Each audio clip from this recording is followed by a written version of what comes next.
कारण ऐसे हैं जिन कारणों से घर पर लक्ष्मी रुकती नहीं है।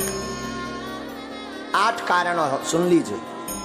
8 कारण ऐसे हैं जिन कारणों से लक्ष्मी घर पर नहीं रुकती। सुनिए कौन कौन से ऐसे कारण हैं, ये बहुत ध्यान देने योग्य है। पहला कारण, मां पिता का अपमान जिस घर में होता, गुरु का, संत का, अतिथि का अपमान जिस घर में होता, वो कभी भी धनवान नहीं बन सकता। पैसा आ जाएगा तो टिकेगा नहीं, एक झटका ऐसा लगेगा कि कर्ज में डूब जाएगा। दूसरा कारण, अत्यधिक क्रोधी व्यक्ति के घर पर मां लक्ष्मी नहीं टिकती, क्रोध पर कंट्रोल रखें। तीसरा कारण, जो जूठे बर्तन को किचन में, रसोई घर में रखता है और यत्र तत्र फैला देता, तुरंत साफ नहीं करता, उस घर में मां लक्ष्मी का वास नहीं होता। चौथा कारण, जो अपने घर की उत्तर दिशा में कचरा डालता है अथवा उत्तर दिशा में झाड़ू को रखता है, उस घर में मां लक्ष्मी नहीं टिकती। पांचवा कारण, जो माताएं अथवा पुरुष सूर्य अस्त के बाद घर में झाड़ू लगाती अथवा भोजन करते सूर्य अस्त के समय, संध्या के समय, संध्या का मतलब दिन का विराम, रात्रि का प्रारंभ, जो संध्या की वेला में झाड़ू लगाते, भोजन करते, उनके घर पर मां लक्ष्मी नहीं टिकती। छठवां कारण, जो व्यक्ति केवल मां लक्ष्मी का पूजन करते, नारायण का नाम नहीं लेते, नारायण का पूजन नहीं करते, उनके घर पर मां लक्ष्मी नहीं टिकती। सातवां कारण सुनिए, किनके घर पर नहीं टिकती, जो व्यक्ति अपने घर पर माताएं आटा गौंथ करके फ्रिज में रख देती हैं और दूसरे दिन उसका प्रयोग करती हैं, जो माताएं ऐसा करती हैं उनके घर पर लक्ष्मी नहीं टिकती। इसे कहते हैं कि अन्न को ललायत नहीं रखना चाहिए, परसी हुई थाली को ज्यादा देर नहीं रखना चाहिए, पा लेना चाहिए, वरना उस घर पर मां लक्ष्मी नहीं टिकती। 8वां कारण, शाम के समय पड़ोसी को, मित्र को, रिश्तेदार को कभी भी शाम के समय नमक का दान नहीं करना चाहिए। अगर कोई मांगने आए, मरता भी हो और शाम का समय हो तो नमक दान ना दे। अगर नमक आपने दान में दे दिया तो आपके घर से लक्ष्मी भाग जाएंगी। ये 8 कारण है। इसमें पहला कारण है माता पिता गुरु अतिथि की अपमानता। तो पहला तो उपाय है माता पिता गुरु संत और अतिथि का सम्मान करो, लक्ष्मी नहीं भागेगी। क्रोध ना करके प्रेम युक्त वाणी बोलो तो लक्ष्मी नहीं भागेगी। जूठे बर्तन ना रखो, अन्न का सम्मान करो तो लक्ष्मी नहीं भागेगी। उत्तर दिशा में कचरा ना रख करके कचरा को दक्षिण दिशा में रखें और घर पर पवित्रता रखें तो लक्ष्मी नहीं भागेगी। सूर्य अस्त के पहले झाड़ू लगा करके पवित्रता कर दें तो लक्ष्मी नहीं भागेगी। मां लक्ष्मी के साथ नारायण की पूजा प्रतिदिन करें तो मां लक्ष्मी नहीं भागेगी। घर पर 2 दिन का 3 दिन का आटा गौथा हुआ का रोटी मत बनाएं, जितना उपयोग हो सके उतना ही बनाएं। अतिरिक्त अगर आटा मर गया तो उसकी रोटी बना करके गाय को खिला दें, इससे लक्ष्मी नहीं भागती। 8वां, शाम के वक्त किसी को दान में नमक ना दें तो उसके घर से लक्ष्मी नहीं भागती। ये 8 कारण हैं मां लक्ष्मी माता के।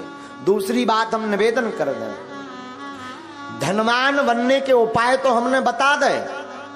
अब ऐसा नहीं कि तुम केवल उपाय भर करो, कर्म ना करो, तब भी धनवान बनने वाले नहीं है। एक बार एक आदमी से हमने कह दिया जाओ 2019 में ब्याह हो जाए, आशीर्वाद। 2019 निकल गई, 20 में आया, बोले अबेलोनी हर्रा में हरदी लगी। हमने कहा मतलब, बोले अभी तक विवाह नहीं हुआ, तुम्हारा पर्चा फेल। हमने कहा पर्चा दिखाओ। पर्चा में लिखा भी सही था कि 2019 में विवाह हो जाएगा, सन चल रही 20। हमने कहा अबे भी लड़ुआ, बोले हाओ अकेले। हमने कहा गड़बड़ कहां भाई? जब हमने आंखें मीची तब पता चलो कि जो लड़की देखबे गौ ही नहीं आ। एक बार शादी तय हो गई, दूल्हा नहीं बनो, ब्याह कहां से हो जाए? विवाह तो तब होगा जब तुम दूल्हा बनो, घोड़ा पे चढ़ो। अब भगवान तो दूल्हा बन में यहाँ है ना, ब्याह तो तुम्हें करने।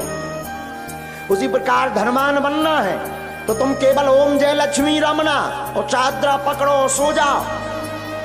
और फिर काव बागेश्वर धाम में आके हमारे महात्मा ही ठटरी वरे खूब उपाय कर लिए, कुछ नहीं हुआ तो कुछ होने वाला नहीं है।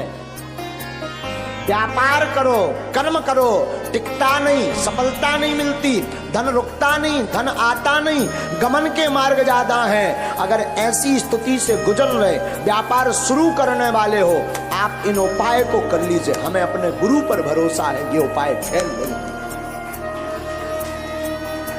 और ठाकुर जी से प्रार्थना है, आज तक की जिसने कथा सुनी, ना हारियो न हिम्मत, बिसारियो न राम।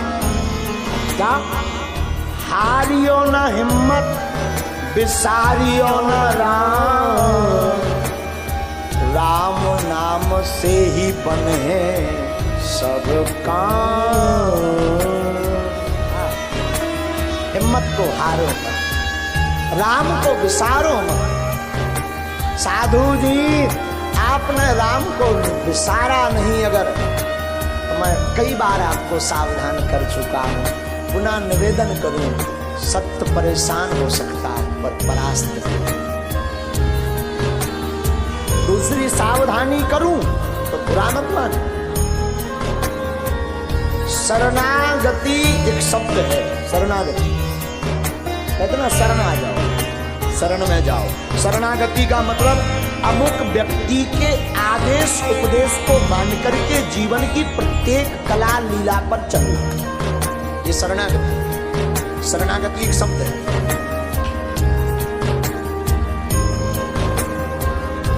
शरणागति जीवन में बहुत जरूरी है, लेकिन ध्यान दें, हम शरणागति पर आपको सावधान करें। शरणागति हो तो ठाकुर जी के चरण, इंसान के चरणों में नहीं। और कोई पूछे नहीं महाराज हमें तो भगवान मिले नहीं, भगवान तो हमसे बात करते नहीं, फिर भी हम शरणागति लेना चाहते, तो मैं निवेदन करूं, माता पिता और गुरु के चरणों की शरणागति। अगर शरणागति ठीक जगह नहीं ली, कहीं गलत जगह फंस गए तो तुम्हारा तो विनाश होगा ही, उनका भी विनाश होगा जिसकी शरण। बड़ा प्यारा कहावत है गाँव में, पानी दीजिए छान कर गुरु पूजिए। शरणागति का मतलब शरण में डले रहना, और ऐसे संत की शरण में रहो जो आपको भगवंत से मिला दे, जो मुक्ति का मार्ग बताए, जो माधव के मिलने का पथ बताए, जो गोविंद की याद करा दे। संत या गुरु की कृपा का मतलब ये नहीं कि धन बरसे, पैसा बरसे। संत और गुरु की कृपा का मतलब है कि उसके जीवन में आते ही मुस्कुराहट प्रारंभ हो जाती। संत और गुरु की कृपा का मतलब है जीवन में कोई सच्चा संत अथवा सच्चा गुरु आएगा तो उसके आते ही भगवान की याद बढ़ जाती। और जब जब भगवान की याद बढ़े तो समझना हमारा बढ़िया जगह नाता जुड़ा। तो शरणागति बड़ा प्यारा शब्द है, शरणागति बहुत आवश्यक है। लेकिन शरणागति हो तो मेरे साधु जी उस जगह हो जहां से राम के मिलने का द्वार खुले। जीवन कुछ भी नहीं, शून्य है। आप कितना भी कमा लो, बड़े बड़े हिटलर आए, बड़े बड़े जगत में धनपति आए, लेकिन वो भी बांध मुट्ठी ऊपर से आए, खोल मुट्ठी चलो जाना, ना कुछ तुम ऊपर से लाए, ना कुछ यहां से ले जाना। कुछ भी नहीं रहना साथ में, व्यर्थ है।